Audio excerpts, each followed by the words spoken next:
Good morning friend. आप लोग कैसे हैं? और आप लोग की तैयारियां एग्ज़ाम के लिए बहुत ही अच्छे तरीके से कर रहे होंगे, ये मैं मान के चलती हूँ। आप लोग बहुत ही अच्छे तरीके से अपने एग्ज़ाम के लिए तत्पर होंगे। आज हम लोग माइक्रो इकोनॉमिक्स में हमारा सेगमेंट होगा मार्केट, बाज़ार। मार्केट में हमें मार्केट अगर हमें कहा जाए तो मार्केट एक सरल भाषा में कहा जा सकता है कि कुछ लोग या मतलब बहुत सारे लोग इकट्ठे होकर जहाँ पे क्रय विक्रय करते हैं उसे हम मार्केट कहते हैं, यानी बाजार कहते हैं। ये सरल भाषा में हुआ। एक ऐसा स्थान जहाँ लोग खरीद बिक्री के लिए एकत्रित होते हैं। जिस क्षेत्र तक किसी वस्तु की मांग व पूर्ति होती है वह संपूर्ण क्षेत्र क्या कहलाता है?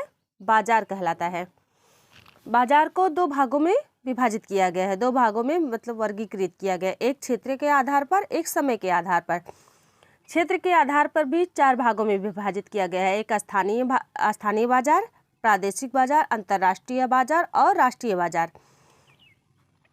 स्थानीय मतलब जहाँ पे मतलब छोटे स्थान से मतलब है कि जहाँ मतलब उसका क्षेत्र कैसे, जैसे गांव में होता है तो कहीं कहीं बहुत छोटे छोटे स्थानों पे बाजार लगता है, वो बाजार। जैसे स्थानीय कोई भी होता है उस बाजार को हम स्थानीय बाजार कहते हैं। आप लोग समझते चलिए इसको। क्रेताओं विक्रेताओं का संबंध किसी स्थान विशेष तक सीमित होता है, उसे क्या कहते हैं हम लोग? स्थानीय बाजार। जैसे किसी एक छोटे से स्थान विशेष से ही जैसे सीमित है उसे हम लोग क्या कहेंगे? स्थानीय बाजार। प्रादेशिक बाजार क्रेता विक्रेता का संबंध किसी प्रादेशिक बाजार, जैसे एक क्षेत्र से दूसरे क्षेत्र में जो होता है वह बाजार कहलाता है कैसा? प्रादेशिक बाजार। अंतर्राष्ट्रीय बाजार में क्या होता है? क्रेता विक्रेता जहाँ अंतर्राष्ट्रीय क्रय विक्रय होता है उसे हम क्या कहते हैं? अंतर्राष्ट्रीय बाजार। जैसे सोना हुआ और हीरा हुआ, जैसे बड़े बड़े जो अंतर्राष्ट्रीय लेन देन और अंतर्राष्ट्रीय क्रय विक्रय होता है उसे हम क्या कहते हैं? अंतर्राष्ट्रीय, इंटरनेशनल मार्केट। राष्ट्रीय बाजार मतलब नेशनल मार्केट एक ऐसा बाजार जहां क्रेता विक्रेता राष्ट्र तक किया जाता है। जैसे एक राष्ट्र दूसरे राष्ट्र से क्रय विक्रय कर रहा है तो उसे हम क्या करेंगे? राष्ट्रीय यानी नेशनल मार्केट में जैसे मान लीजिए भारत है हमारा, भारत अगर वो अमेरिका से कुछ भी क्रय विक्रय कर रहा है तो उसे हम क्या कहेंगे? राष्ट्रीय बाजार। समय के आधार पर भी चार भागों में उसे विभाजित किया गया है। पहला क्या है? दैनिक बाजार, जो हमारे आवश्यकताओं की पूर्ति के लिए किया जाता है उसे हम क्या कहते हैं? दैनिक बाजार। किसी वस्तु की पूर्ति बाजार में स्थिर है। जैसे यहाँ पे क्या होता है? पूर्ति और मांग, एक दोनों में रिलेशन कैसा है? सीधा रिलेशन है। मतलब अगर डिमांड बढ़ा तो प्राइस भी बढ़ेगा, और प्राइस घटा तो डिमांड भी घटेगा। और यहाँ पे जो मांग और पूर्ति है दोनों में सीधा संबंध है। अल्पकालीन बाजार, शॉर्ट पीरियड मार्केट। मांग के अनुसार पूर्ति में थोड़ा बहुत परिवर्तन किया जाता है। साधनों में परिवर्तन, यहाँ पे जो है कि सप्लाई और डिमांड दोनों में कैसा संबंध है? यहाँ भी सीधा संबंध है। यहाँ पे अधिक मात्रा में हम साधनों में कोई भी परिवर्तन नहीं कर सकते। ये शॉर्ट पीरियड मार्केट है। जैसे किसी भी वस्तु को अगर हमें बढ़ाना है, जैसे मार्केट में कोई भी चीज़ है, हमें मान लीजिए कपड़े की शॉप है, कपड़े का ही उत्पादन हमें करना है अगर, तो कपड़े के उत्पादन में हम इतनी जल्दी शॉर्ट टर्म में अल्पकाल में कपड़े के लिए कच्चे माल और मशीन और सब चीज़ों को तो हम अचानक बढ़ा नहीं सकते, इसलिए इसमें हमें बहुत धीरे मतलब हम इसमें अधिक परिवर्तन नहीं कर सकते हैं।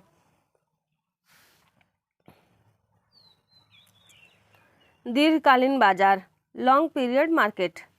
मांग में परिवर्तन के आधार पर पूर्ति में परिवर्तनों के साधनों के साथ स्थिर साधनों में परिवर्तन, उत्पत्ति के साधनों सभी साधनों में परिवर्तन।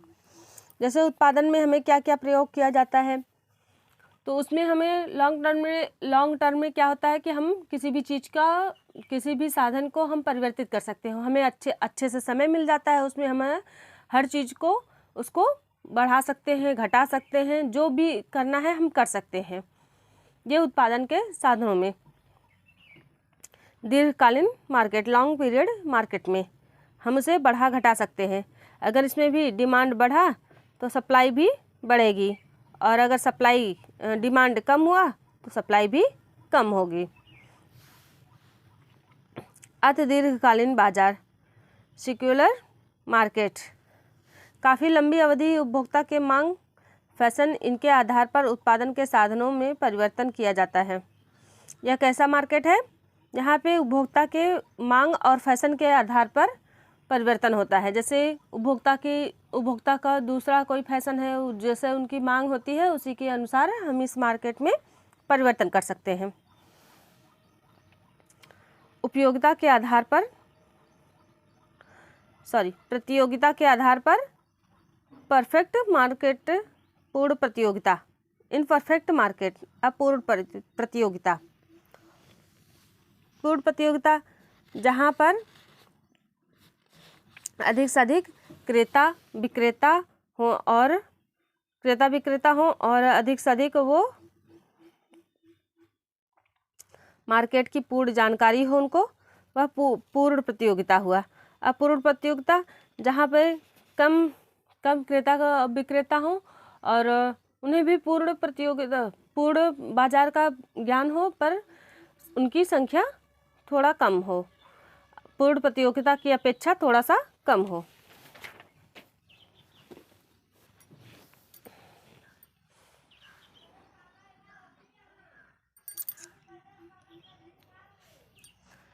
कार्य के आधार पर कितने बाजार में विभाजित किया गया? कार्य के आधार पर 3 भागों में विभाजित किया गया। एक मिश्रित बाजार, एक विशिष्ट बाजार, एक नमूने का बाजार। मिश्रित बाजार में क्या होता है? एक ही बाजार में विभिन्न प्रकार की वस्तुएं, जैसे एक बाजार है उसमें हर एक वस्तुओं का उपलब्ध होना ही मिश्रित बाजार कहलाता है। विशिष्ट बाजार, एक ऐसा बाजार वहाँ सिर्फ एक वस्तु विशेष का होता है। जैसे किसी भी हम मार्केट में गए, वहाँ पे सिर्फ हमें, मान लीजिए हम किसी मार्केट में गए, वहाँ पे सिर्फ हमें कपड़ों की ही मार्केट मिली, कपड़ों का ही बाजार देखने का मिला, तो वो हमें क्या कहा जाएगा? एक विशेष प्रकार का। और अगर हम और कहीं कहीं कार के या और अन्यत्र कहीं, जैसे कि मोबाइल फ़ोन के ही हम कहीं उस पे गए, तो सिर्फ हमें मोबाइल फ़ोन का उत्पादन और मार्केट दिखा, तो वो क्या कहा जाएगा? विशेष मार्केट।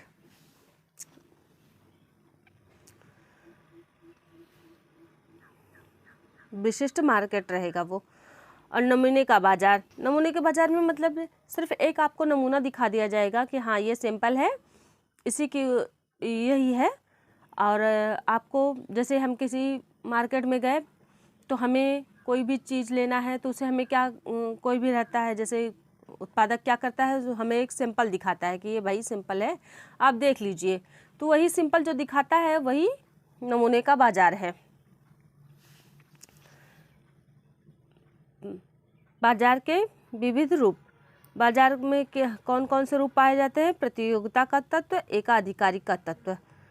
एकाधिकारी का तत्व, इन दोनों तत्वों के डिग्री के आधार पर क्या हुआ है? 4 भागों में बाजार को विभाजित किया गया है। आप लोग अब यहाँ से बहुत ही अच्छे से केयरफुली आप लोग पढ़ते चलिए, यहाँ से क्वेश्चन आते ही आते हैं। पूर्ण प्रतियोगिता का बाजार, परफेक्ट कॉम्पिटिटिव मार्केट, इसमें क्या होता है? एकाधिकारी का तत्व क्या होता है? शून्य होता है। और प्रतियोगिता का तत्व क्या होता है? अनंत होता है। पदार्थ समरूपता, मतलब यहाँ पे इस मार्केट में पदार्थों का जो होता है, जो उत्पादन किया जाता है, वह एक समान ही, सभी उत्पादक का उत्पादन एक समान होता है, समरूप होता है। मोनोपोली मार्केट, एकाधिकार बाजार। एकाधिकार बाजार में क्या होता है? एकाधिकारिक तत्व क्या होता है? अनंत। इस मार्केट में मतलब एकाधिकारी मार्केट में एक उत्पादक रहता है और जो पूरे मार्केट में, पूरे बाजार में वह अपना स्वामित्व स्थापित किया रहता है, उसे क्या कहते हैं हम? एकाधिकार बाजार। इसको हम आगे बहुत ही विस्तृत रूप से देखते चलेंगे। एकाधिकारी तत्व का इसमें क्या रहता है? अनंत होता है। अब प्रतियोगिता का तत्व शून्य। प्रतियोगिता का तत्व शून्य कैसे रहेगा? जब यहाँ पे एक ही उत्पादक रहेगा तो वो किससे प्रतियोगिता करेगा? किसी से नहीं, तो उसका प्रतियोगिता का तत्व क्या हुआ? शून्य हुआ। मोनोपोलिस्टिक कॉम्पिटिटिव मार्केट, एकाधिकारिक प्रतियोगिता बाजार। यहाँ पे एकाधिकारिक तत्व क्या होता है? कम होता है, और प्रतिस्पर्धा का तत्व क्या होता है? अधिक होता है। और अल्पाधिकार, ओलिगोपोली मार्केट, एकाधिकारी का तत्व अधिक और प्रतिस्पर्धा का तत्व कम। पूर्ण प्रतियोगिता का बाजार, परफेक्ट कॉम्पिटिटिव मार्केट, ये हम लोग नेक्स्ट वीडियो में देखेंगे, और आप लोग इसको बहुत अच्छे से पढ़ते चलिए। Thanks to watch. Thank you so much.